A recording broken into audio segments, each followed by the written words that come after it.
Right, so here's my tape, like I said. All we've done is got two pieces 1.5 inches wide.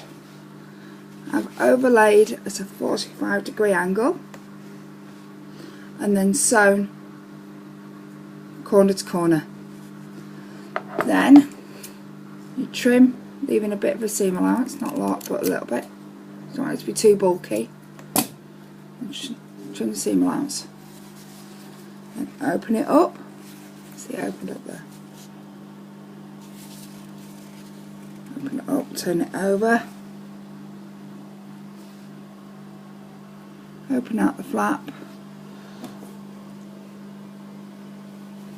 Put your iron over it. Give it a little press.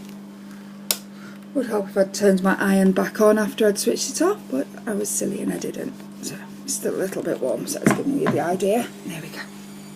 So there you go. That's your bias tape. When you're finished, I'm going to be then making piping for the bag, so I'm going to be folding it in half and pressing it. But if you're wanting to make bias tape, you could then run it through your tape maker if you want.